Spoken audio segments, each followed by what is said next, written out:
What is going on, guys? MildFact here, back with another video. Today I'm trying out PUBG Mobile, the global light speed version, with my newest addition to my collection, the Xiaomi Mi 8 II Lite. It has the Snapdragon 625 and 3 gigs of RAM. Okay, this is the stock game. I'm not using any additional tool today, so let's go to the settings. First of all, graphics, and as you can see, it's in smooth right now, so we can go high up to balanced. HD unfortunately isn't possible, although the Snapdragon 625 could easily handle HD.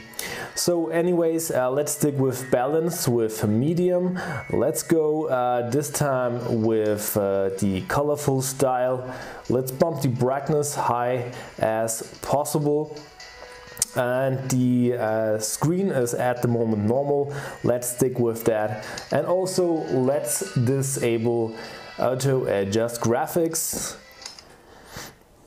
Okay, that's that. Let's go back, and yeah, as you can see here, this is the newest patch with the winter theme. So I'm gonna try this time Sandhawk.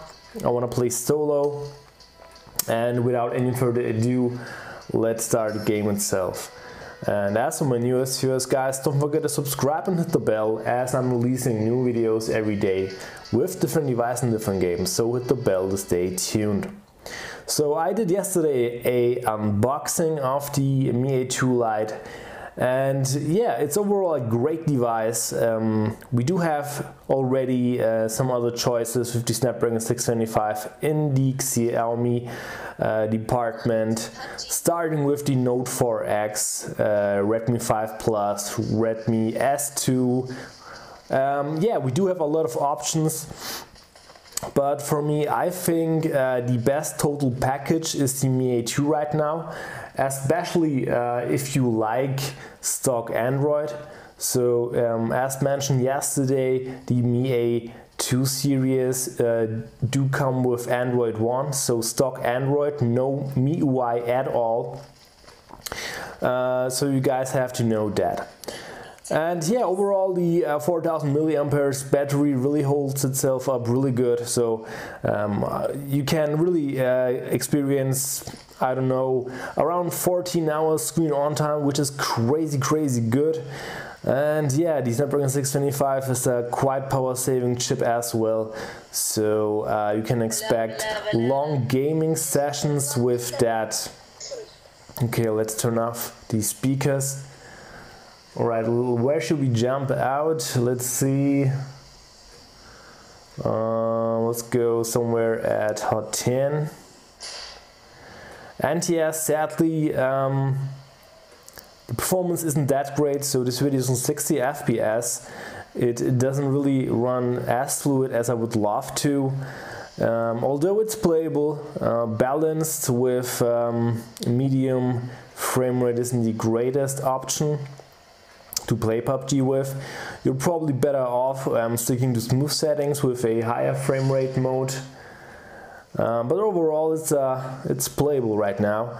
So it's quite laggy, so I can really experience the FPS aren't that well.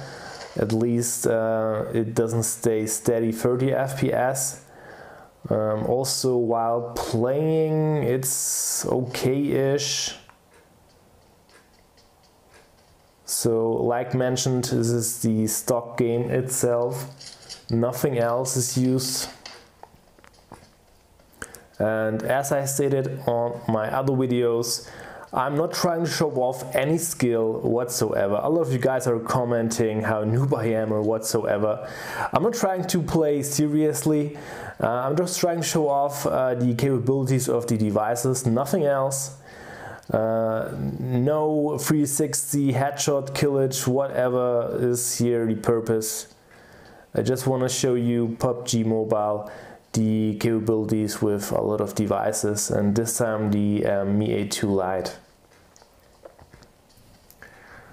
So I'm quite happy. I paid around 150 euros for this unit. Although it's a smaller version with 3 gigs of RAM and 32 gigs of ROM. On the ROM side, At least this device is expandable with via micro USB, which is really handy. So the 32 gigabytes of ROM isn't really that a downside.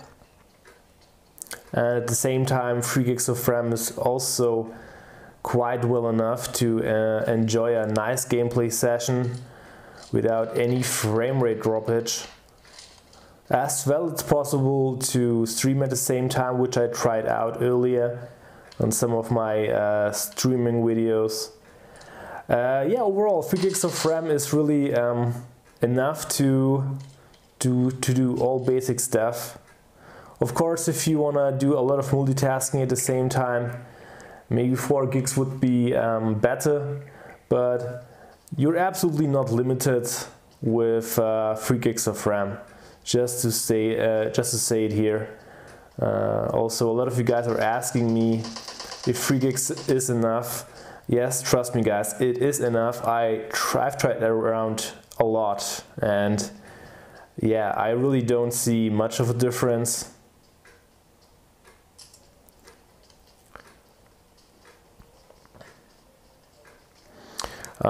Yeah, it's running quite okay. Not as good as it's with only Snapdragon 660 and upwards, but the Snapdragon 625 really does a pretty good job. So nothing too bad I can say about on that side.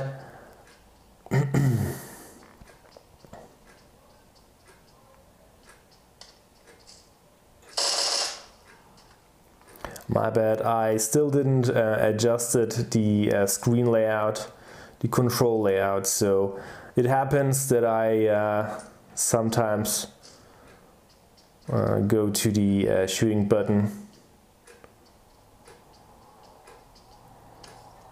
So the graphics do look pretty good, not bad at all.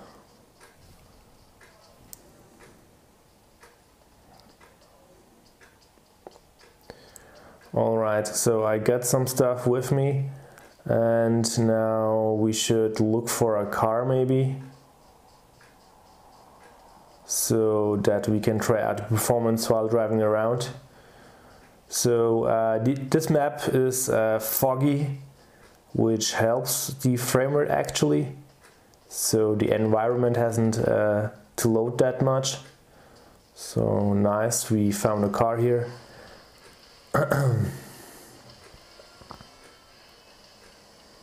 Quite hard to see something with that fog around.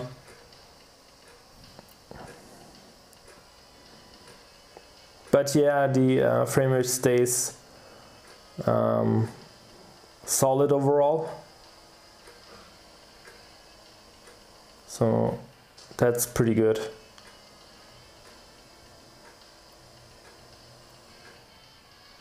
But yeah, I wouldn't really love playing like this for a longer time, especially in high stakes situations.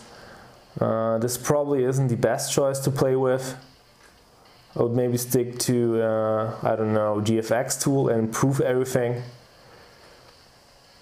Or just play on smooth settings with a higher frame rate option. Although it's fluid, I can really see that the FPS isn't that high. So that's absolutely, I don't like if it isn't at least steady 30 FPS.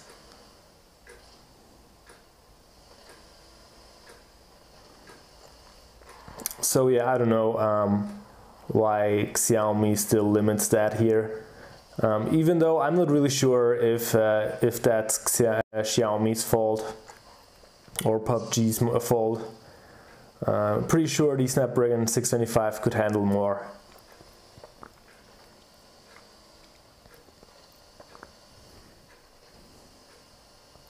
The fog is getting pretty intense. Let's jump out somewhere. So the driving test was quite successful. Didn't disappoint me at all. Alright, let's look around a little bit. Looks already looted. So that's that.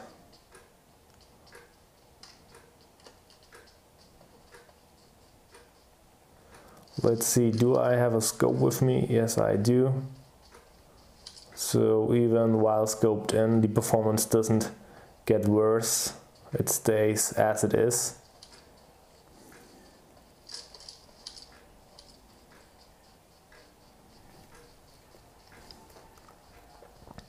A lot of fog. Didn't expect that.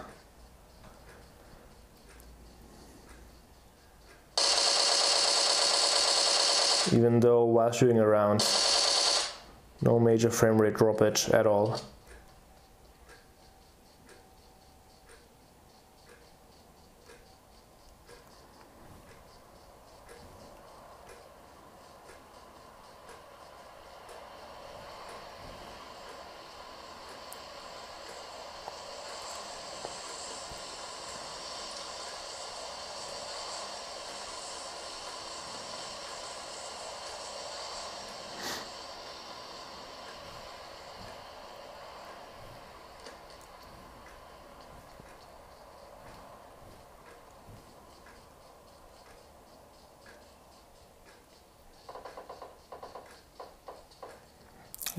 It looks like a motorcycle. Let's drive around a little bit with this.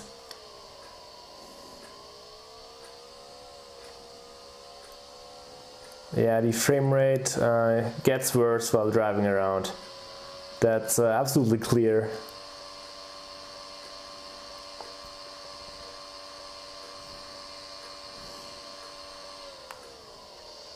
Well, alright guys, I think this should be enough to get you a quick overlook how the Mi A2 Lite performs with the Snapdragon 625 and 3 gigs of RAM.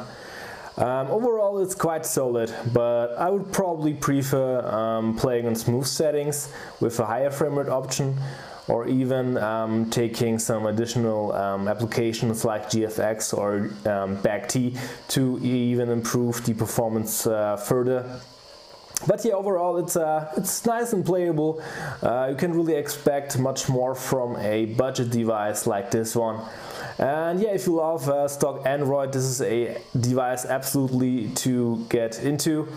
And as always, thank you a lot for watching, and if you like what I do, hit thumbs up. And if you haven't already, consider subscribing to me to see new videos every day. Alright, have a good one guys, bye!